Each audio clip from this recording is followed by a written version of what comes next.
পারি, আমরা যার জন্য গেলাম সেই ফল যদি ঘরে না আনতে পারি, নিজের কলবে না ঢুকাইতে পারি, আমলের জিন্দেগি ভরপুর না করতে পারি, তাহলে এর চেয়ে ব্যর্থতা আর কিছু হতেই পারে না। কথা ঠিক না?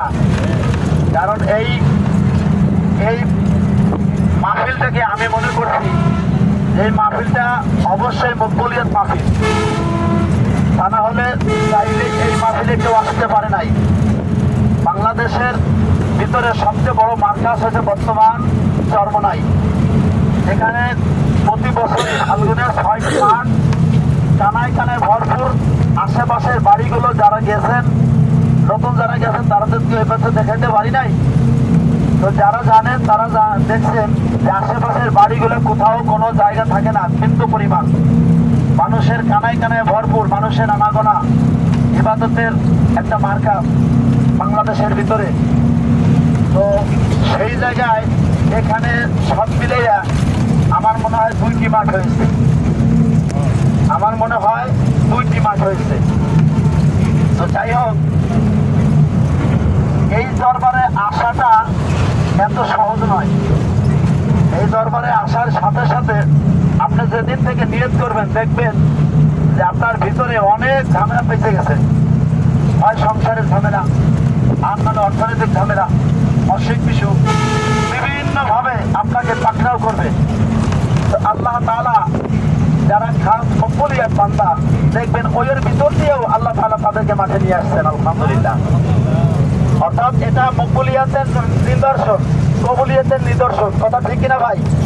আল্লাহ তাআলা যেহেতু আপনাকে আমাকে ওই দরবারে নিয়েছেন এবং ওখানে শেষ পর্যন্ত হুজুরের মুখের অমেয় বাণী আমি যেন হৃদয়ে গাঁথতে পারি, সেই কারণেই আমি আপনাদেরকে থানা থেকে সকালবেলা বিরত রেখেছি।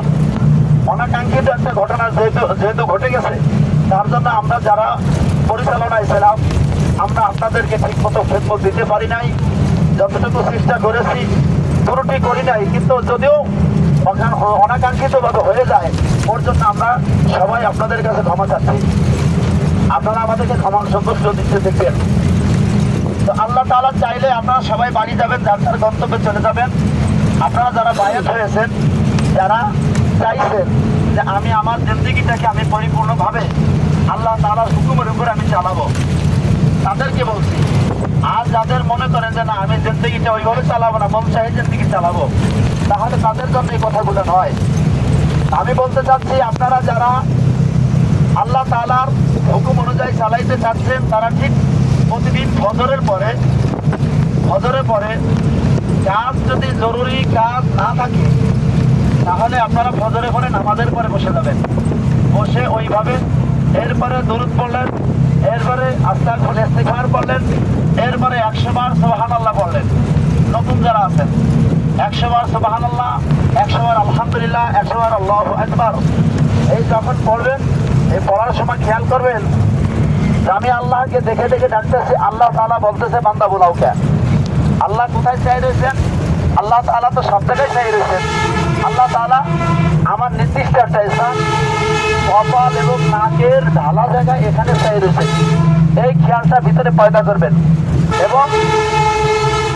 এবং খেয়াল করবেন যে আল্লাহ তাআলা বলতেছে বান্দা বোলাও কে। এর অর্থ ভিন্ন। সুবহানাল্লাহ, আল্লাহ পবিত্র। আল্লাহ কি ভাই? আল্লাহ পবিত্র। আলহামদুলিল্লাহ, আল্লাহ তাআলার সমস্ত প্রশংসা আমি করতেছি। আল্লাহু আকবার, আল্লাহ সবচাইতে বড়। এর 3টা শাব্দিক অর্থ, কিন্তু আমাদের মুরব্বী যারা বুজুর্গ আনেদিন ছিলেন,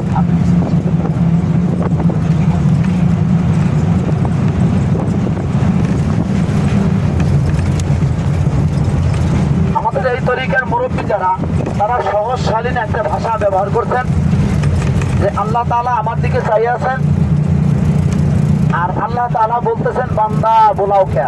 কি বলে ভাই? কি বলে ভাই? বান্দা বোলাও কে। আচ্ছা, খেয়ালটা সুন্দর না ভাই? বান্দা বোলাও কে, অর্থাৎ বান্দা তোর কি প্রয়োজন? তুই যে আমাকে ডাকো, তোর কি প্রয়োজন? আল্লাহ তাআলা বলেন সুবহানাল্লাহ। আমি বলি সুবহানাল্লাহ, আল্লাহ সব চাইতে বড়, আল্লাহ সব চাইতে পবিত্র।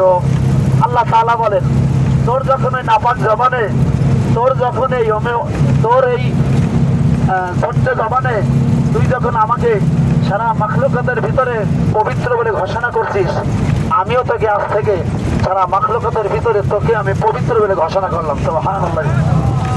যে আল্লাহকে পবিত্র কথা বলতে বলতে, পবিত্র হওয়ার কথা বলতে বলতে, যে আল্লাহ সবচাইতে পবিত্র, আর আল্লাহ তাআলা বলেন যে তুইও সারা পৃথিবীর ভিতরে সমস্ত মানুষের ভিতরে মাখলুকাতের ভিতরে তুইও পবিত্র। সুবহানাল্লাহ।